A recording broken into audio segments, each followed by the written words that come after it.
इस बार बिहार विधानसभा चुनाव में कई तरह के उम्मीदवार थे। कुछ कलाकार थे, कुछ खूब पैसे रुपए वाले थे, कुछ बाहुबली थे और बाहुबलियों पे तो सबकी नजर रहती है कि भाई इस बार बाहुबलियों ने कैसा प्रदर्शन किया है।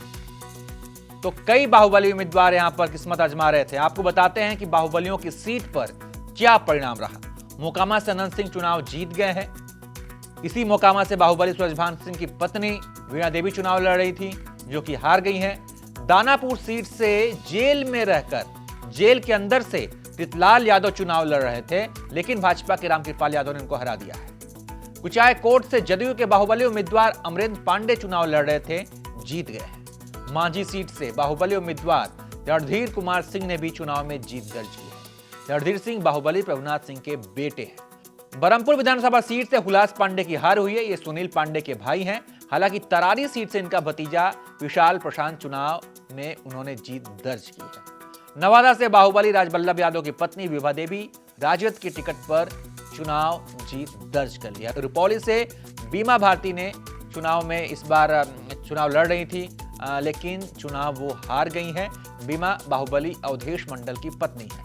नबीनगर से बाहुबली आनंद मोहन के बेटे चेतन आनंद खबर लिखे जाने तक पीछे चल रहे थे। जोकीहाट सीट से शहनवाज आलम हार गए हैं।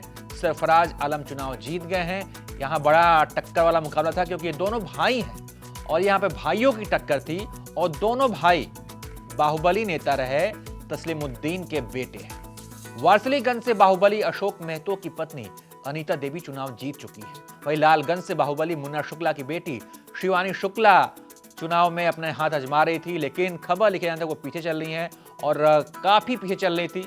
तो उम्मीद ये की जा रही है कि वो चुनाव वो हार जाएंगी। रघुनाथपुर से बाहुबली शहाबुद्दीन के बेटे उसामा शहाब ने चुनाव में जीत दर्ज की है। शहाबुद्दीन जो कि सीवान के बड़े बाहुबली थे, अब इस दुनिया में नहीं है। उनके बेटे उसामा शहाब को राजद ने वहां से टिकट दिया था और उसामा शहाब ने वहां पर जीत दर्ज की है। तो यह है बाहुबली उम्मीदवारों की सूची जो इस बार चुनाव लड़ रहे थे। कौन जीता कौन हारा आपने देखा, बाकी आप इस पर क्या सोचते हैं, अपनी राय दीजिए। देखते रहिए आप एबीपी लाइव।